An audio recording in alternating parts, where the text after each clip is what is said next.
कल आचार्य महाराज ने मंगलाचरण में बताया था कि आत्मा को स्वयं अपने स्वभाव की प्राप्ति हो जाती है, तो उसको प्राप्त करने के क्या उपाय है। शिष्य पूछ रहा है कि आप कह रहे हैं आत्मा को स्वभाव की प्राप्ति हो जाती है, तो उस प्राप्ति करने का क्या उपाय है। शिष्य कह रहा अगर कोई दृष्टांत हमें दे दिया जाए, क्योंकि हम तो बहुत कमजोर बुद्धि वाले हैं, पर अगर आप दृष्टांत दे देते हैं तो विषय बहुत अच्छे से हमें समझ में आ जाएगा। उसी बात को आचार्य महाराज अगले श्लोक में दृष्टांत रूप में बता रहे हैं कि यह आत्मा परमात्मा कैसे बन जाता है। दूसरे नंबर श्लोक का सबसे पहले उच्चारण करें। योगो योग्यो पादान योगोपादान योगोपादान योगेन योगेन योगोपादान योगेने योग्योपादान योगेने दर्शदाह विसर्ग दर्शदाह शृण्वता मता दर्शदा शृण्वता मता दर्शदा शृण्वता मता द्रव्यादिश सुराघात होगा साका है। द्रव्यादिश द्रव्यादिश स्वादि स्वादि संपत्ता संपत्ता दिव्यादिश स्वादि संपत्ता दिव्यादिश स्वादि संपत्ता बात मनो प्याप्त मता प्याप्त मता मता बात मनो प्याप्त मता मता बात मनो प्याप्त मता मता। करें आप लोग उच्चारण।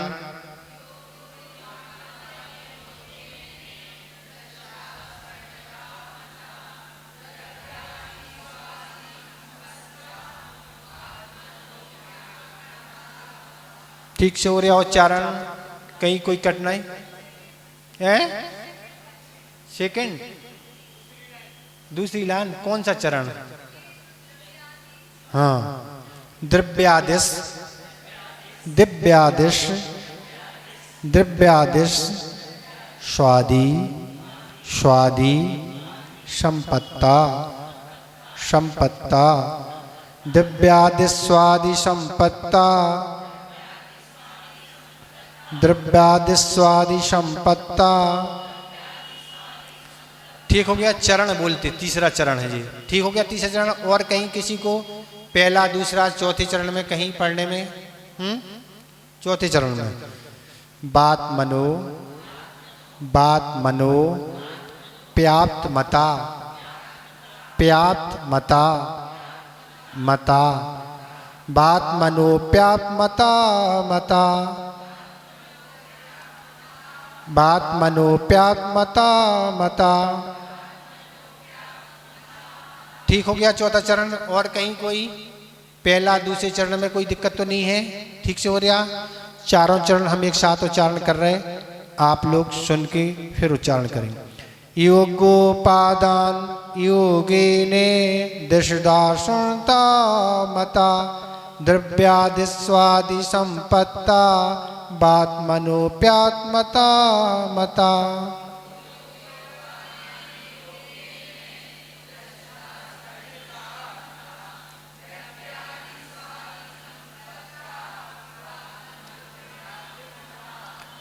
ठीक हो गया चारों चरण, कहीं कोई दिक्कत नहीं। अर्थ देखें क्या कह रहे हैं।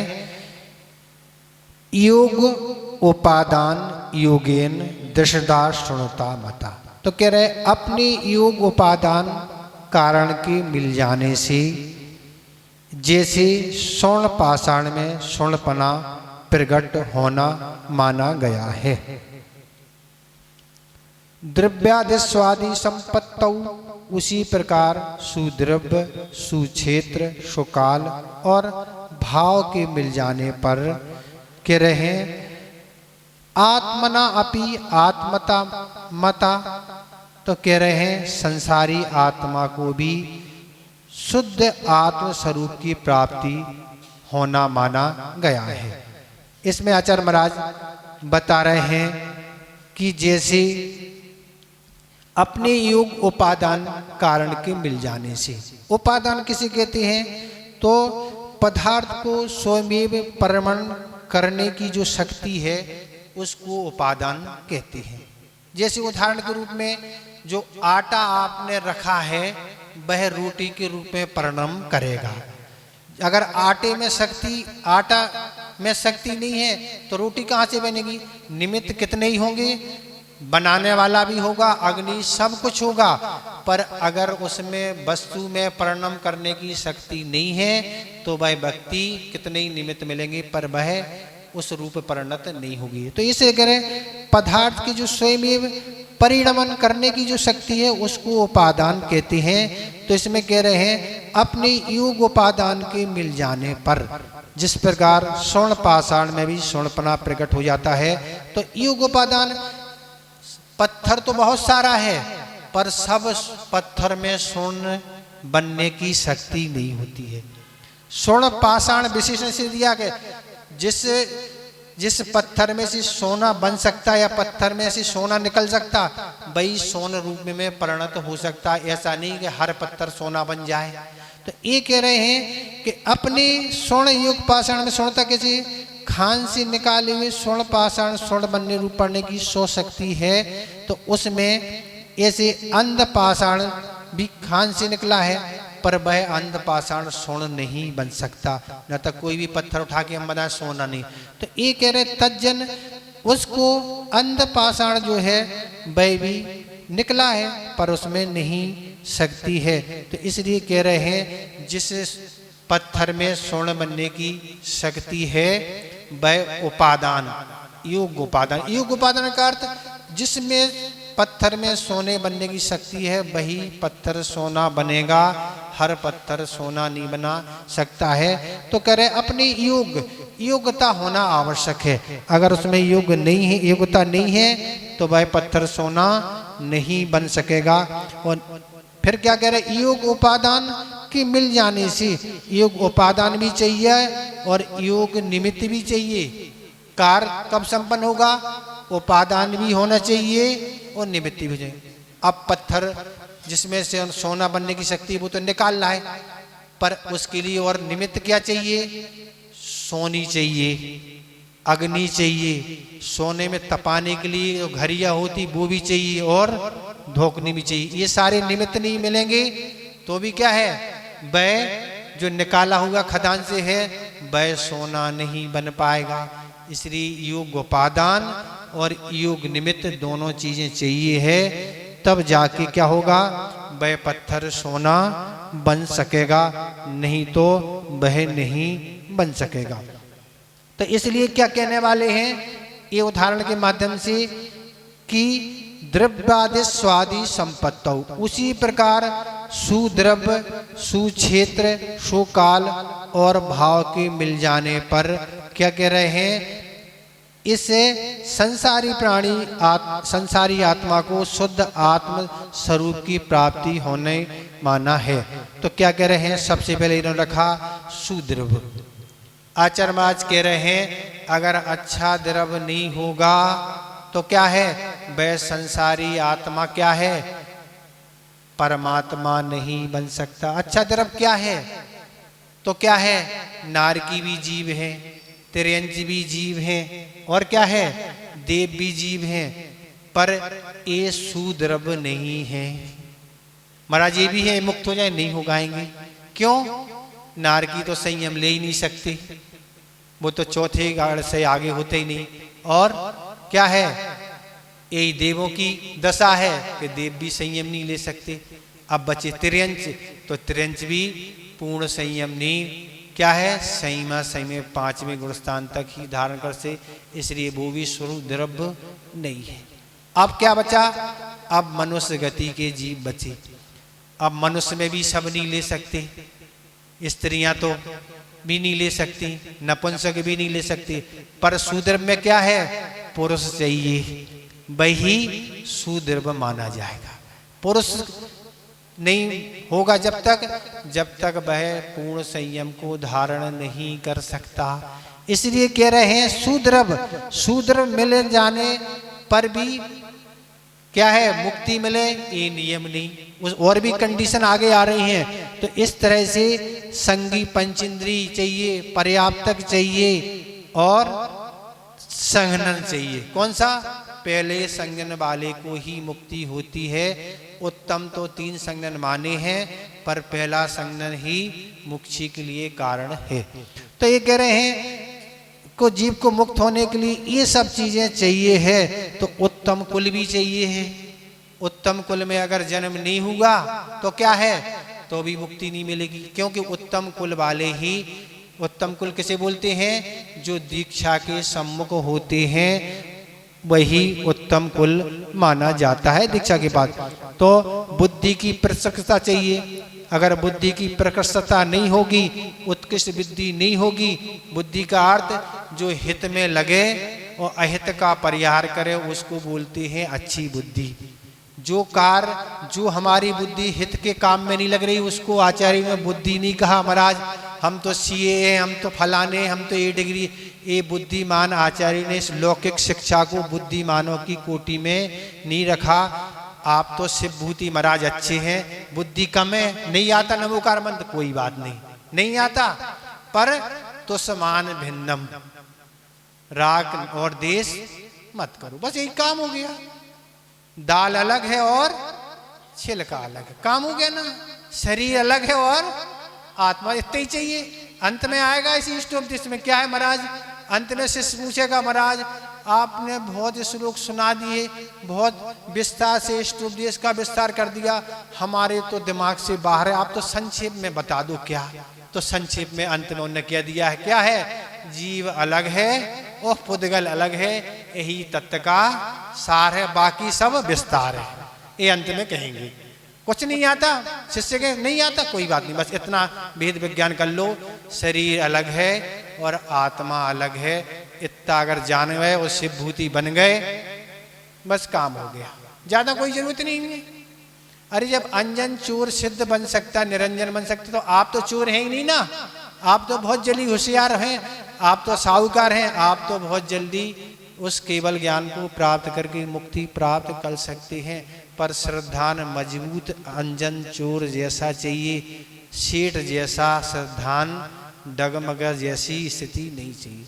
तो इसमें कह रहे हैं सुद्रव, अच्छा द्रव्य कह रहे हैं, बुद्धि की प्रकृति अच्छी, जिसकी हित अहित का विवेक होना आवश्यकता है, तब काम बनेगा। हित क्या है, हमारे लिए हितकारी क्या है, ये जानना भी आवश्यक है और आचरण में लाना भी आवश्यकता है। अहित क्या है, ये छोड़ना भी आवश्यकता है। अगर हित और अहित का ज्ञान नहीं है तो हम अपने कल्याण के लिए आगे बढ़ नहीं सकते। तो ये कह रहे हैं, तो मुक्ति मिले ये नियम में नहीं, ये मिल जाए पर महाराज मुक्ति हो जाएगी, ये कोई नियम नहीं। मिल जाना अलग है, पर मिलना जाने के बाद उनको आचरण में लाके और फिर क्या करना, अपने यथायोग पुरुषार्थ करके प्राप्त करना, ऐसा पुण्य योग होगा तो बन जाएंगे। तो ये कह रहे हैं उत्तम कुल मिल जाने से, उत्तम कुल में जन्म ले लिया है, पर उत्तम कुल में जन्म लेके नीच काम कर रहे हैं, तो क्या हम उत्तम कुल मानेंगे? नहीं, उत्तम कुल मिलने के बाद उत्तम कार्य होना चाहिए, तो आचार्य कहेंगे ये उत्तम व्यक्ति है। अब आज बहुत सारे काम उत्तम कुल में जन्म लेके हो रहे हैं, उत्तम कुल में लेके जन्म और नीच कार्य कर रहे हैं।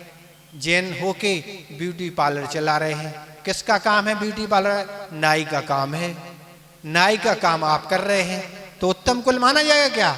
नहीं। बहुत से ऐसे व्यापार हैं, बहुत से ऐसे आचरण हैं जो उत्तम के कोटि में नहीं आते हैं। नाचना गाना ये उत्तम व्यक्तियों के काम नहीं है। तो आज तो जैन समाज की महिलाएं ये सब करने लगी हैं, तो हम उत्तम कुल कहें क्या उन्हें? आज महिला संगीत भी होने लगा है और भी क्या क्या काम होने लगे। बहुत सारे काम जो नहीं करने योग्य हैं वे सारे काम आप कर रहे हैं। हम महाराज उत्तम कुल में जन्म वाले हैं, उत्तम कुल में जन्म तो लिया लेकिन कार्य आपके उत्तम नहीं है। इसलिए आचार्य महाराज कह रहे हैं क्या है, आपका सुद्रव्य भी नहीं है, अच्छा द्रव्य भी नहीं है। अच्छा द्रव्य कब है? जब आप अच्छा आप काम करेंगे। आप जब मर्यादा में रहेंगे, मर्यादा में रहना, व्यवस्थित वस्त्र पहनना, इस तरह से व्यवस्थित काम करना, व्यवस्थित आचरण करना, इस तरह से व्यवस्थित भोजन करना, ऐसे सात्विक भोजन आदि करना, ये सब कुछ व्यवस्थित काम करेंगे। जब उत्तम सुद्रव्य माना जाएगा तब आगामी जीवन में वह हमारे लिए कार्यकारी हो सकेगा, नहीं तो कुछ होने वाला नहीं। जन्म लेना अलग है उस कुल में, पर उस कुल के हेतु कार्य करना अलग है। तो ये आप सब चीजें समझते चले जाएं। तो आचार्य कह रहे सुद्रव्य, सुद्रव्य क्या है? पुरुष ही सुद्रव्य माना जाएगा है और वह पुरुष ही सुद्रव्य अच्छा माना जाएगा जब वह योग कार्य करेगा तब। फिर कह रहे हैं उत्तम, उत्तम क्षेत्र, उत्तम क्षेत्र। दूसरे नंबर क्या कह रहे हैं? उत्तम क्षेत्र मिलेगा तो भी वह जीव मुक्ति प्राप्त कर सकता। उत्तम क्षेत्र क्या है? 5 भरत, 5 ऐरावत और 5 विधि। इन 15 कर्म भूमि में कोई जीव जब जन्म लेगा तब वह मुक्ति के लिए प्राप्त कर सकता। अगर उसमें भी क्या है? आरखंड में, अगर इन कर्म भूमि में जन्म लेके मिलेक्ष खंड में जन्म हो गया तो भी मुक्ति मिलने वाली नहीं है। इसलिए ये कह रहे उत्तम क्षेत्र अभी अपन सबको मिला है। क्या मिला है? भरत क्षेत्र और कर्म भूमि ने हम अपन को ने जन्म लिया है। तो अब उसके योग कार्य करें। अगर अच्छा उत्तम क्षेत्र और आर खंड में हमने जन्म लिया है तो आर के योग काम करें। आर खंड में तो जन्म लिया है पर मलेक्ष के काम कर रहे हैं महाराज। तो मलेक्ष क्या है?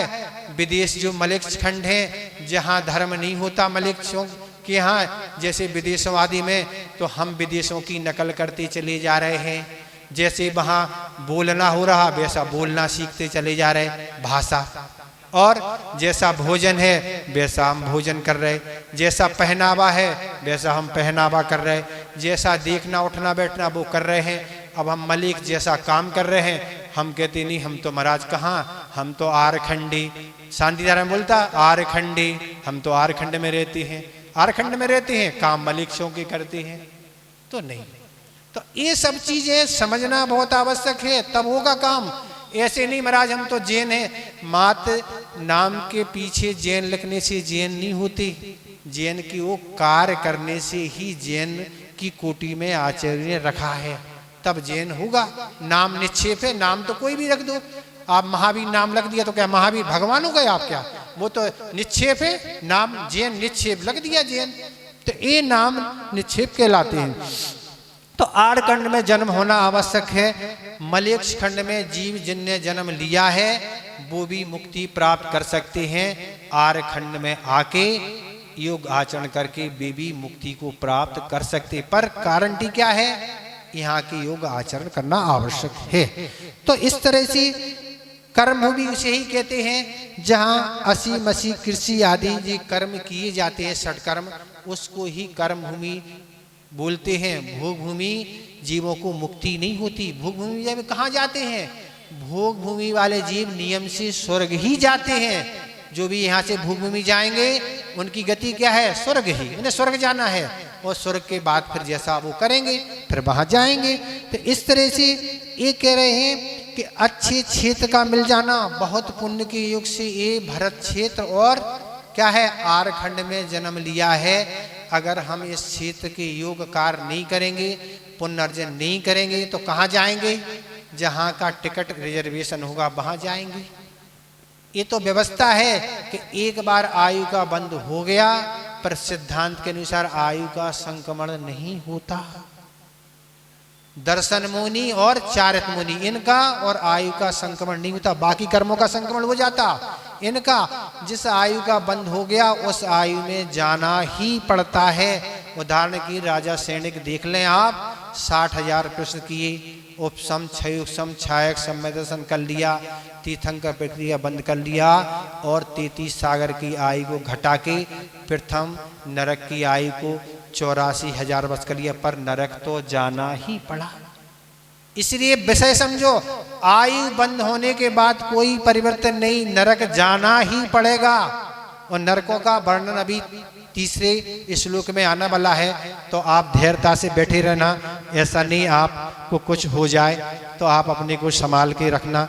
नरकों का विशेषण अच्छे से आपको बताया जाएगा। स्वर्ग में के वर्णन में तो आप बहुत हर्षित होते हैं, पर नरकों में आप कूलेंगे उछलेंगे। तो ये कह रहे हैं कि इस तरह से अच्छा क्षेत्र मिला है तो अच्छे क्षेत्र का अच्छे से उपयोग करो, अच्छे से धर्म ध्यान करो। ऐसी आयु का अगर बंद हो गया, देखो सिद्धांत के अनुसार ऐसा है कि आपने जीवन भर किसी मनुष्य ने यहाँ पुण्य का बंद किया और जिस जीव को नरक आयु का बंद हो गया तो वह पुण्य पाप रूप में ही उदय में आएगा। ये पुण्य कुछ काम में आने वाला नहीं है, क्योंकि क्षेत्र से ही है। क्या पुण्य काम में आएगा? आपने सब रात दिन पूजन की, सब कुछ किया, अच्छे से धर्म ध्यान किया, पुण्य, पर नरकों में वह पाप रूप में ही उदय में आएगा। क्षेत्रीय पुण्य का काम ही नहीं ना वहां। पर जीवन भर जिस जीव ने पाप भी किया और देवायु का बंद कर लिया, वह पुण्य रूप में ही, वह पाप कहाँ? पुण्य में आएगा उदय। ऐसा है सिद्धांत व्यवस्था है। इसलिए आयु बंद की बहुत अच्छी व्यवस्था है। इसलिए हमें परिणामों को 24 घंटे सुधार के रखना है। आयु बंद 24 घंटे में कभी भी हो जाए। हम सो रहे महाराज, वो तो सोने में कभी भी हो जाता है, कभी भी आयु बंद हो सकता। वो आपको बता के नहीं होगा हम बंद होने वाले हैं, आप तैयार हो जाओ, वहाँ चलना है। ऐसा चलने की कोई बात नहीं है, वो तो तुरंत बंद हो जाता है। कब कैसा बंद होता वह आगे हम आपको बता देंगे। तो ये क्षेत्र। और सुकाल क्या है? सुकाल क्या है? तो उस सुकाल में है भरत और ऐरावत क्षेत्र में चतुर्थ काल का होना, ये उत्तम काल है। कब मुक्ति मिलेगी? जब भरत क्षेत्र और ऐरावत क्षेत्र में चतुर्थ काल रहेगा, तब क्या है? तब मोक्ष प्राप्त वह जीव कर सकता।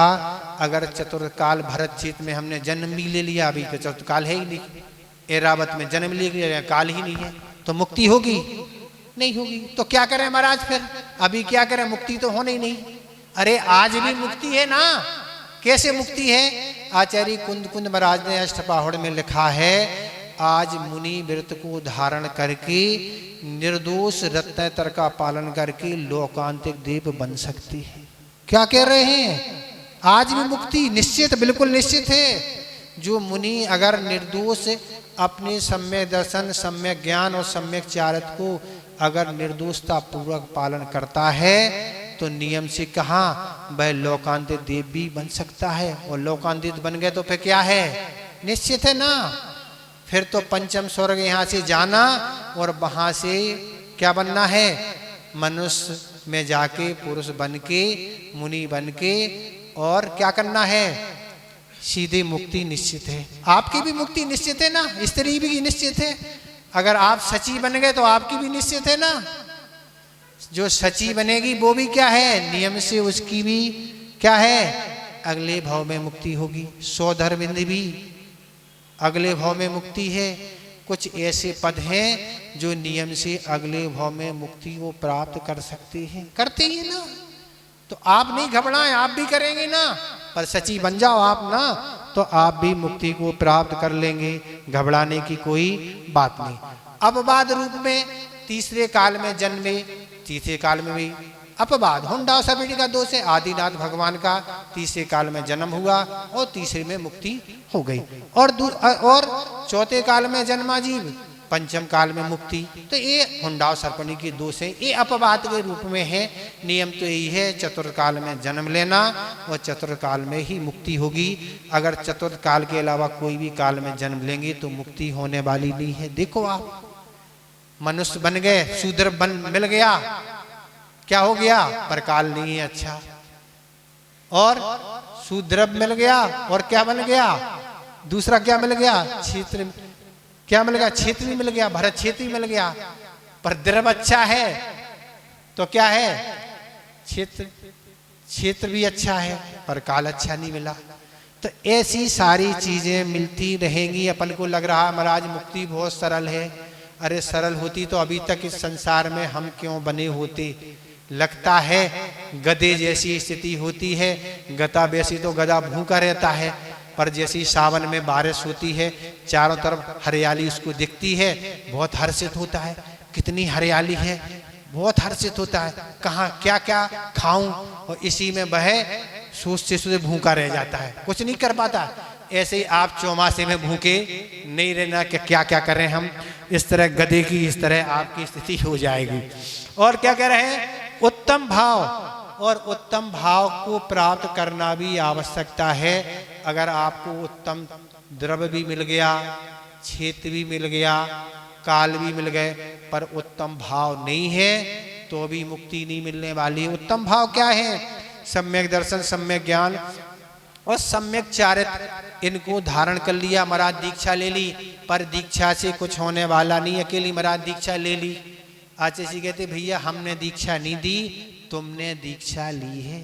हमने दी क्या, तुमने ली है, तुम पालन करो उसको।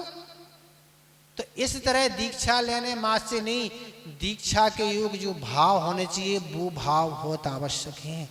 अगर वो भाव है और छठवां सातवां गुणस्थान है तो तत्संबंधी निर्जरा होगी। और अगर छठवां सातवां गुणस्थान नहीं है और निर्जरा नहीं हो रही है, और छठवां सातवां नहीं है और भावलिंग नहीं है, मात्र द्रवलिंग है, पहला भी गुणस्थान हो सकता, बाहर से तो द्रव है पर अंदर से भावलिंग नहीं है, तो कोई भी गुणस्थान हो, कोई भी आयु का बंध हो सकता। नरक भी, मुनि महाराज नरक, हाँ नरक जा सकते, लेकिन भावलिंगी नहीं। द्रवलिंगी तो कहीं भी जा सकते हैं, उनका कोई भरोसा नहीं। अगर मान के चलो अच्छे अच्छे आपने इंस्ट्रूमेंट लगाए हैं, हेलोजन भी लगा, पंखा भी लगा, कूलर सब लगाए हैं, पर करंट नहीं है तो क्या करोगे आप, हो सकता है कुछ चलेंगे, कोई, सब इंस्ट्रूमेंट बेकार हैं। इसलिए आचार्य कहते हैं भाव रूपी अगर करंट नहीं है तो इस गुणस्थान नहीं होगा, और गुणस्थान नहीं होने से निर्जरा नहीं होगी। इसलिए आचार्य कह रहे हैं उत्तम भाव होना आवश्यक है। जो मुनि लिंग के योग भाव उनको होना आवश्यक है। आज कुछ लोगों का कहना है पंचम काल में मुनि होते ही नहीं महाराज, ऐसा लोग कहते हैं।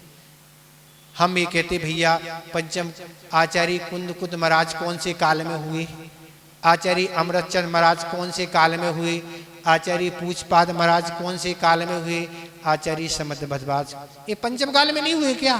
तो ये तो आगम से विरोध आ रहा ना सीधा सीधा। पंचम काल में मुनि नहीं होते। और क्या कहते, भाव, कोई कहते भावलिंगी नहीं होते। अरे भावलिंगी भी होते हैं और द्रव सब होते हैं, ये आगम की क्या है, आज्ञा है। भावलिंगी भी होते और द्रवलिंगी सब होते। अपने ज्ञान का विषय नहीं है कौन भावलिंगी है कि कौन द्रवलिंगी, ये तो केवल ज्ञानी का विषय है। अगर आगम के अनुसार चर्या अपन को बाहर से नहीं दिख रही तो ये पक्का है कि भावलिंगी नहीं है, तो पक्का है। पर अगर हमें आगम के अनुसार चर्या है बाहर से दिख रही तो हम नहीं कह सकते कि ये भावलिंगी नहीं है। ये हम अपनी व्याख्या अपनी स्वयं नहीं बना सकते। तो ये आज लोगों की धारणा, ऐसी धारणा में अपन को नहीं पड़ना, न तो अपन जरूर दुर्गति के पात्र हो जाएंगे। अपन को आगम के अनुसार चलना, आगम में जो स्वरूप लिखा है उस स्वरूप को अच्छे से समझो, उसके हिसाब से बोलो। अपने मन से बोलेंगे तो हम क्या हो जाएगा, क्या हो जाएगा, आगम का आवरणवाद हो जाएगा। आवरणवाद से क्या है, क्या हो जाएगा, आवरणवाद से क्या होगा, कौन से कर्म का बंध होता है, दर्शन मोहिनी और चार्य मोहिनी। तो क्या कह रहे हैं कि ए सम्यक दर्शन, सम्यक ज्ञान और सम्यक चारित्र के साथ उत्तम भाव से क्या, फिर उपसम श्रेणी नहीं, छपक श्रेणी के योग भाव, उसके योग विशुद्धि चाहिए, उसके योग शुक्ल ध्यान चाहिए, तब जाके काम बनेगा।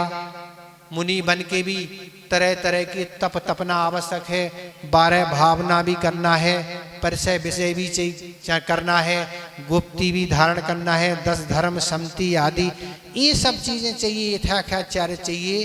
तब मुनि बनने के बाद भी ये सब चीज़ें रहेंगी, तब जाके अच्छे भाव होके उन कर्मों का क्षय होने से क्या होगा, मुक्ति प्राप्त होगी, ये पक्का है।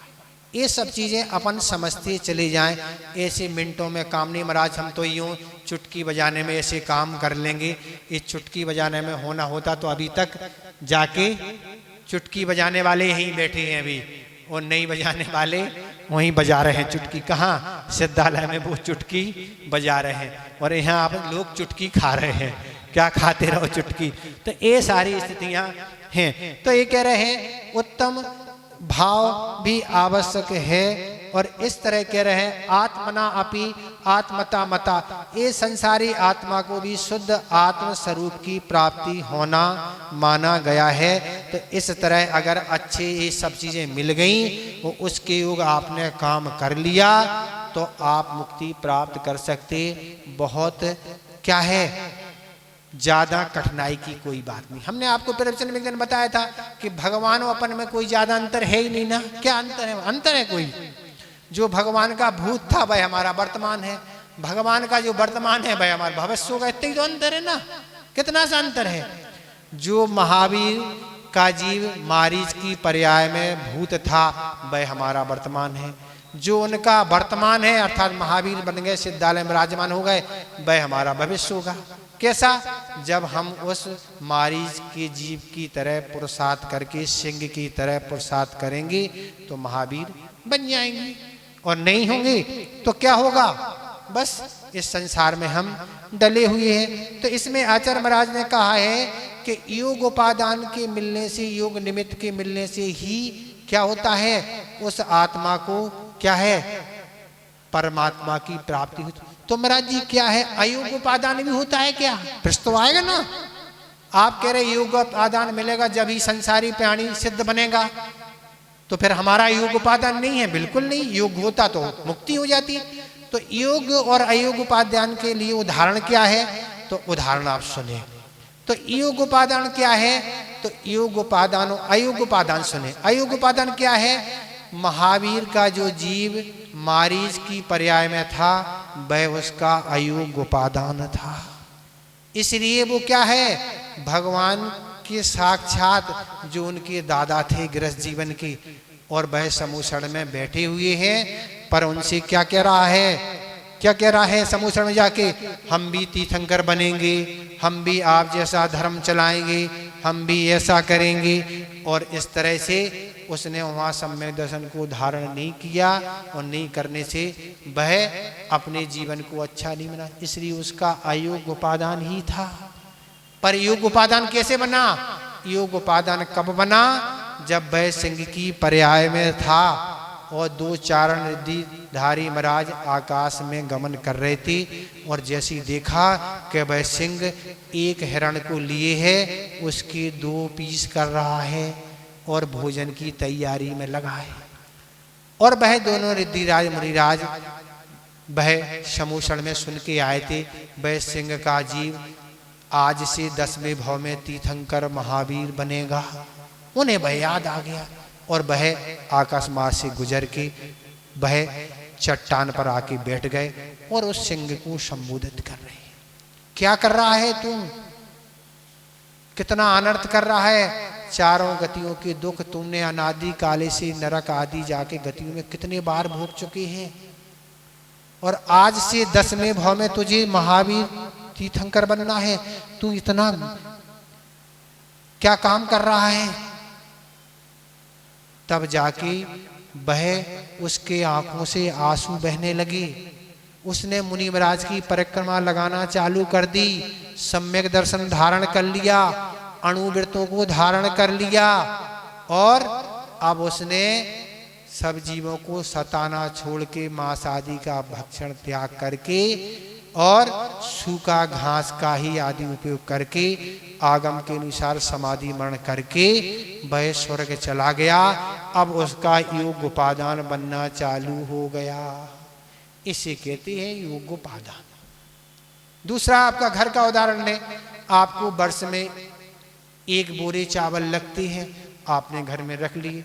जितने आपको चावल लगते आप रोज निकालते हैं। तो जो ऊपर के चावल हैं वह योग उपादान है, और वो नीचे जो दबे हैं वो अयोग उपादान है। अभी उपादान 3 से 65 दिन बाद आने वाला है उनका नंबर। तो ये अयोग उपादान नहीं है। योग उपादान कब बनता है? जब हम पुरुषार्थ करते महाराज हमारी तो जब काल लब्धि आएगी तो काम हो जाएगा।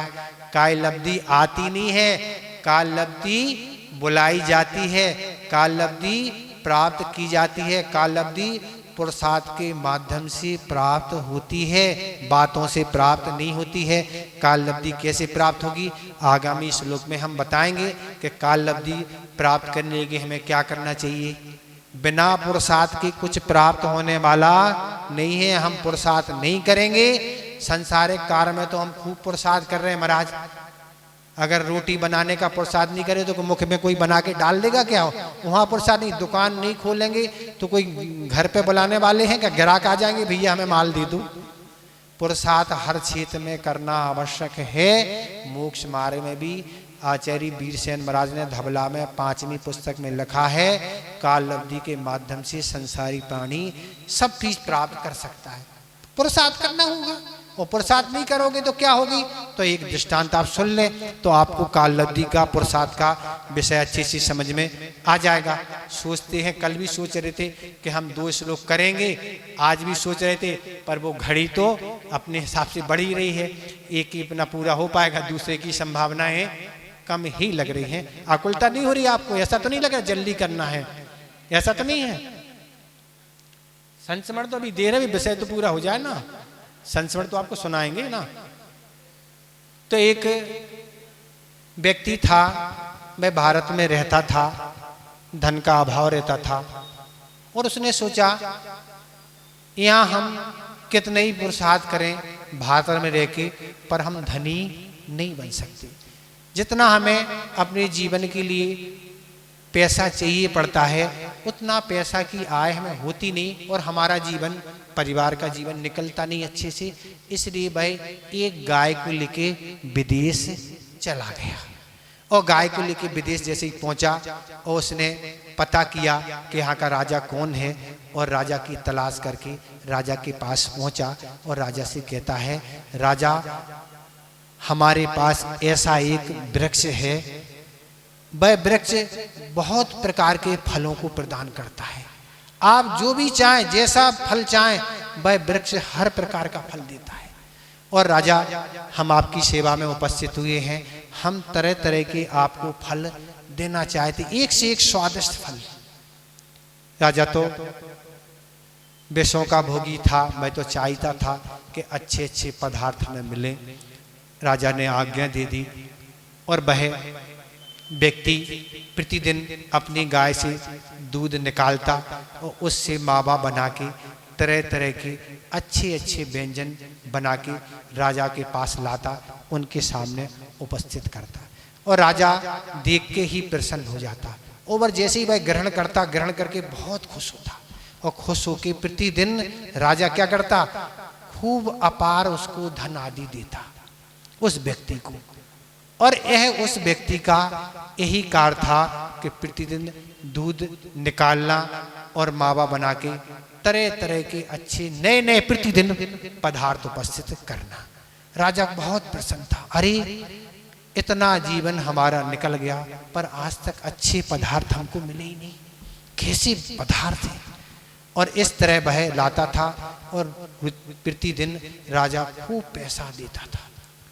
अब वो जिस कार्य के लिए आया था, अब तो वो धनवान बन गया, बहुत पैसा इकट्ठा हो गया उस व्यक्ति के पास। उसने सोचा कि अब तो घर चलने चाहिए, अब क्या करना। और वह राजा से कहता, राजन अब हम घर वापस जा रहे हैं, बहुत दिन हमें हो गए हैं, हम अब घर जाना चाहते। राजा कहते घर जाना है तो ठीक है, पर वो वृक्ष नहीं ले जाना, वृक्ष तो तुम यहीं छोड़ जाओ। तो वह सोचता है वह तो हम भारत में जाके वहीं दूसरा हमें मिल जाएगा, तो अब राजा को देने में क्या दिक्कत है, राजा ने इतना बड़ा उपकार किया, इतना धन हमें दे दिया, ठीक है राजा हम आपकी सेवा में वह वृक्ष दी जाती हैं और राजा आपको नए नए वह फल प्रदान करेगा। और वह दे गया और वह वापस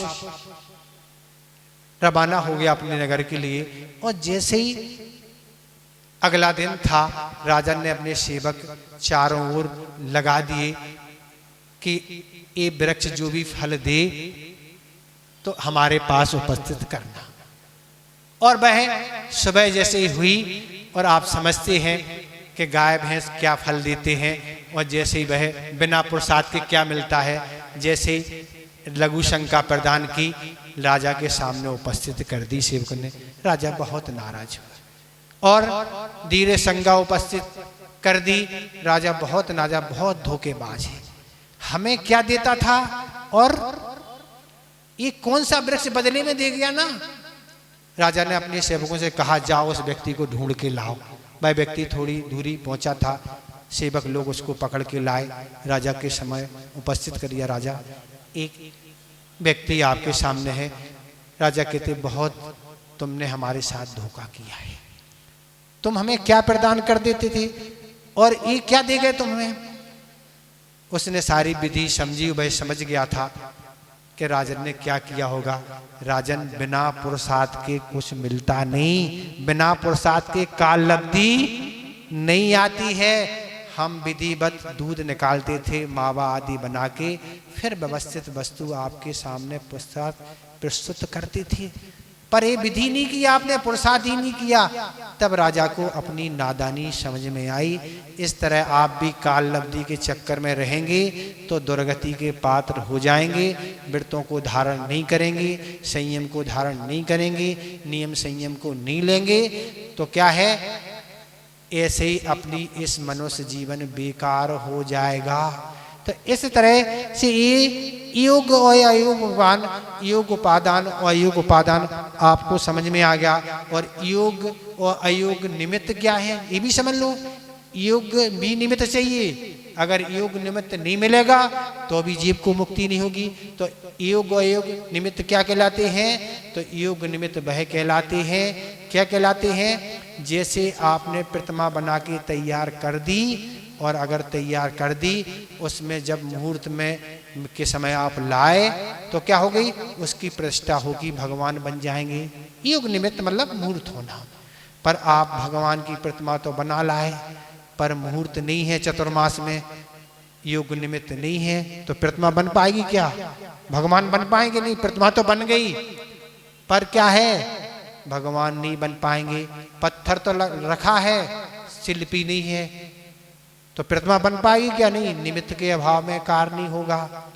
आटा तो रखा है पर बनाने वाले आप नहीं हैं, तो कौन, योग निमित्त उपादान तो है, रोटी बनने की शक्ति तो है आटे में पर निमित्त नहीं है, तो बनेंगे क्या, नहीं। टंकी खत्म हो गई तो क्या बनेंगे, आप भी क्या करेंगे, आप भी कुछ नहीं कर पाएंगे।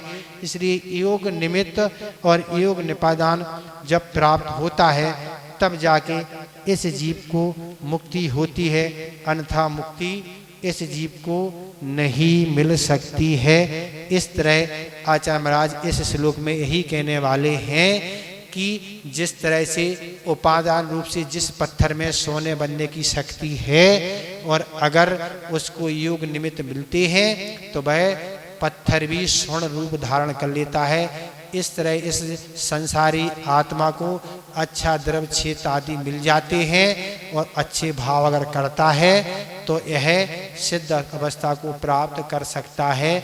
और सब मिल जाने के बाद अगर अच्छे भाव विशुद्धि नहीं है तो बस क्या हो गया, मात समूषण में जाने से कुछ नहीं हुआ। हमारा समूषण पहुंच गए तो समूषण में तो सब चले जाते, मारीच भी चला गया और भी चले गए, क्या होगा। उनको श्रद्धान पूर्वक आस्था पूर्वक उनकी आज्ञा को स्वीकार करके अच्छा सम्यक दर्शन धारण आवश्यक है, तब जाके काम होगा। नहीं तो आज तक ना तो कारण हो पाया कुछ और ना हो पाएगा। तो इस तरह से ये आपका श्लोक हो गया। इस तरह से आपको अभी जो कुछ मिला है, अच्छा धर्म मिला है। महाराज जी पुरुष नहीं बने तो स्त्री बने, तो आप स्त्री की योग काम तो कम से कम कर लें। क्या कर सकते हम, कितना पुरुषार्थ कर सकते, कितना पुण्य का संचय करते हैं, तो वो उतना तो कर लें। जो नहीं मिला उसकी टेंशन नहीं करेंगे, हम नहीं मिला, हम पुरुष नहीं बने, ये नहीं बने। अरे जो बने उतना तो आप कर लो।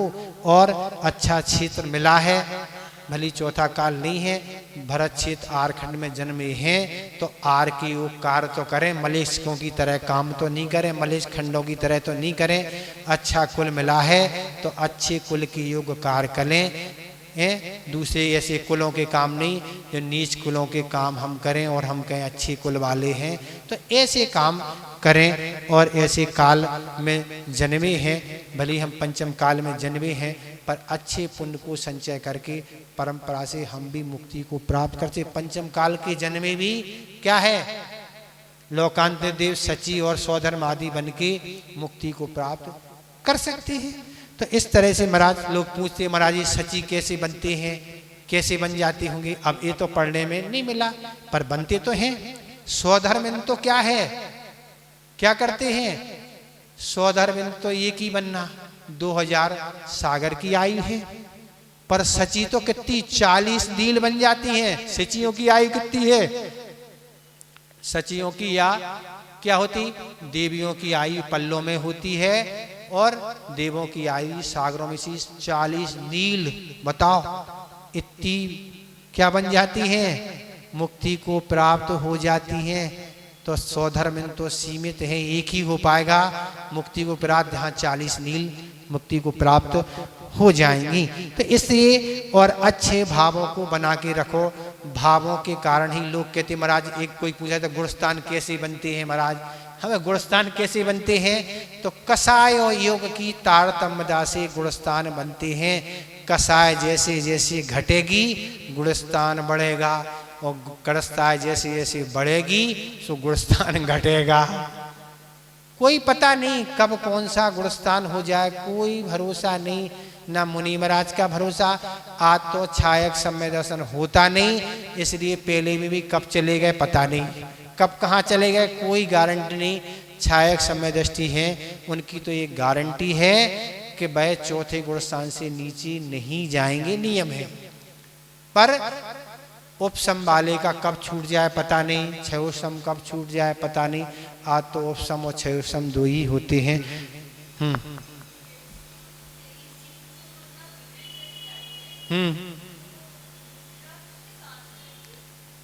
मनुष्य मनुष्य कभी सम्यक दृष्टि मनुष्य मनुष्य बनते ही नहीं, नियम ही ना। मनुष्य मनुष्य भद्र परिणामी जो होते वो जाते हैं। मनुष्य मनुष्य सम्यक दृष्टि की एक ही गति है, अगर पहले आयु का बंध नहीं किया और सम्यक दर्शन किया है तो वह नियम से वैमानिक देवों में ही उत्पन्न होता, कहीं जाता नहीं, नियम है। मनुष्य मनुष्य बनेंगे वो सम्यक दृष्टि है ही नहीं, ये तो नियम है। अब वहां जाके तो कर सकते, क्या दिक्कत है, वहां सम्यक दर्शन क्यों नहीं करते, सम्यक दर्शन चारों गति में हो सकता, कोई बाधा नहीं ना। और कुछ कहीं कुछ पूछना तो नहीं है, समझ में आ गया, समय आपका होने को है। इस श्लोक संबंधी आपको कहीं कोई बात पूछना हो तो आप अच्छे से पूछ सकते हैं। क्या श्लोक, क्या उच्चारण, उच्चारण नहीं हुआ, गाड़ी लेट चल रही है क्या, हाँ हाँ कोई लेट का लेट गाड़ी चलना। योगो पादान योगोपादान योगेन योगोपादान योगेने दृष्टाः शृणुता मता दृष्टा शृणुता मता द्रव्यादिश दिव्यादिश स्वादि संपत्ता द्रव्यादि स्वादि संपत्ता बात मनो प्याप्त मता प्याप्त मता मता बात मनो प्याप्त मता मता। ठीक हो गया उच्चारण, और तो दिक्कत नहीं है कोई। उच्चारण ठीक से हो गया, विषय संबंधी कोई प्रश्न तो नहीं है, अच्छे से समझ में आ गया, आ गया, कहीं कोई प्रश्न तो नहीं है। कैसे आत्मा परमात्मा बनता है ये समझ में आ गया आपको। ये आचार्य महाराज ने उदाहरण दृष्टांत के रूप में हाँ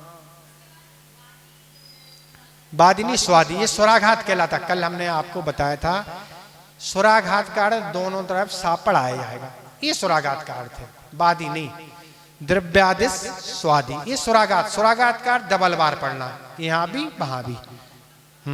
इसमें स्वराघात क्यों किया जरा, इसमें हेरस ई है, अरे समझ गए आप, वहां आ था हेरस, यहाँ हेरस ई है, इसलिए स्वराघात हो गया। 5 जहां हेरस स्वर हो वहां स्वराघात होता। ठीक हो गया। और कहीं कोई को शंका तो नहीं है? ठीक हो गया। संस्मरण सुना दें। तो हमसे पढ़ाते बन रहा कि नहीं बन रहा? नहीं नहीं अच्छे से नहीं बन रहा कि नहीं, ये पूछ रहे ना, अच्छे से नहीं पूछ रहे ना है? अरे अपन भी अज्ञानी है, अपन कौन से कोई केवल ज्ञानी है ना है? केवल ज्ञानी के अलावा सब 12वें गुणस्थान अज्ञानी होते ना। पहले गुणस्थान से 12वें गुणस्थान सब अज्ञानी हैं, सबको क्षयोषम है। हाँ तो आप लोगों में कैटेगरी है ना है? अरे नीचे नीचे और ऊंचे से क्या होना। संस्मरण देखें आप, कुछ लोग सहारनपुर में रहते थे जो काफी बहुत स्वाध्याय करते थे और वह एकांत पक्ष के मानने वाले थे। वह स्यादवाद क्या होता है, किस विवक्षा में आचार्य ने कहा क्या कहा, इस बात को नहीं समझ के वह स्वाध्याय का समूह रूप से स्वाध्याय करते थे और रोज प्रतिदिन स्वाध्याय करते थे। और स्वाध्याय करते करते काफी बातें ऐसी थी जो उन्हें समझ में तो आती थी, पर ये बात समझ में नहीं आती थी कि आचार्य महाराज स्वाध्याय के समय इन बातों को इस प्रकार से उपस्थित करते हैं, इस प्रकार से समझाते थे। इस तरह से काफी चीजें वह उनके पास शंका के रूप में संग्रहित हो गई थी। सभी स्वाध्यायशील जो सहारनपुर में रहते थे, एक दिन सभी लोगों ने विचार बनाया कि अपन आचार्य महाराज के पास चलेंगे, जो भी वह व्याख्याएं इस तरफ से करते हैं हम उनकी सारी बातें उन्हीं के सामने में रखेंगे, उनसे पूछेंगे कि इस तरह से आगम में क्या कैसा आया है। वह सारे के सारे लोग वहाँ से सहारनपुर से चल के आचार्य महाराज 1994 में रामटेक में विराजमान थे। आचार्य महाराज का चतुर्मास वहाँ चल रहा था और वह दोपहर के समय आचार्य महाराज के दर्शन करने के लिए रामटेक में आए। आचार्य महाराज उस समय सामयिक कर रहे थे, पर सामयिक काल के समय जो भी वहाँ उपस्थित थे उन लोगों ने वहाँ रोक दिया। आचार्य महाराज की जब सामयिक पूर्ण होगी तब आपको अंदर जाने मिलेगा। ऐसे काफी लोग वहाँ इकट्ठे हुए थे। वहाँ एक विद्वान भी उपस्थित थे। उन लोगों ने पूछा आप कहाँ से आए, कौन हैं? उनने अपना परिचय दिया और फिर परिचय होने के बाद उन्होंने पूछा आपको पता है कि आचार्य महाराज ने समय सार ग्रंथ का कितने बार स्वाध्याय किया? उन विद्वान महोदय ने बताया हमें नहीं पता है कि आचार्य महाराज ने कितने बार स्वाध्याय किया। आप भी अंदर तो जा ही रहे हैं चर्चा करने, तो उन्हीं से पूछना ना कि आचार्य महाराज ने ग्रंथ का स्वाध्याय समय सार का कितनी बार किया। जब सामयिक काल का पूर्ण हुआ, उन्हें जैसे अंदर जाने मिला, वह आचार्य महाराज के समक्ष सारे बैठ गए और जो भी उनकी शंकाएं थी उनने सारी आचार्य महाराज के समक्ष रखी और जो भी आगम की परिचय में जो भी समाधान था वह आचार्य महाराज ने सारा समाधान कर दिया। आचार्य महाराज का ये तो सब मिनटों के काम थे और वह बस सब पानी के पानी हो गए। सारी चर्चा होने के बाद अंत में कहने लगे आचार्य महाराज हम लोग सहारनपुर से आए हैं, हम लोग स्वाध्याय करते हैं, पर विशेष रूप से तो समय सार का स्वाध्याय हम लोग बहुत अच्छी तरह से करते। एक बार नहीं, हम लोगों ने 108 बार समय सार पढ़ा है और आपको जहां से जो कुछ पूछना है सो आप हमसे पूछ लें। कहाँ क्या लिखा हम आपको बता देंगे। भैया हमें कुछ नहीं, कहाँ से कुछ पूछना, हम तो भैया इतना ही समझते हैं कि पूज्य गुरु ज्ञान सागर महाराज ने हमें एक बार समय सार पढ़ाया था, और समय सार जैसे ही हमें पढ़ाया था ब्रह्मचर्य अवस्था में, तो हमने उसी समय सारी चीजें त्याग करके हम क्या दिगंबर मुद्रा को हमने धारण कर लिया, हमने सब कुछ छोड़ दिया था। पर आप शताब्दी बार पढ़ने वाले, आप तो जहां के तहां हैं। समय सार पढ़ने से कुछ होने वाला नहीं है। समय सार के मर्म को समझ के उसको अपने आचरण में धारण करके ही उसके मर्म को समझ के हम अपने जीवन को विकास कर सकते हैं, अच्छा बना सकते हैं अपने जीवन को। ऐसे पढ़ने से कुछ नहीं होगा। जो भी उनके अंदर अपना स्वाध्याय का गुरूर और मर्म भरा था, प्राउड था, वह सब पानी का पानी 1 मिनट में नीचे उतर गया उनके पास। इसके लिए कोई जवाब ही नहीं था। तो जवाब देने में तो आचार्य महाराज ऐसे लाजवाब हैं कि 1 मिनट में पानी पानी कर देते हैं। तो ऐसा स्वाध्याय नहीं करना।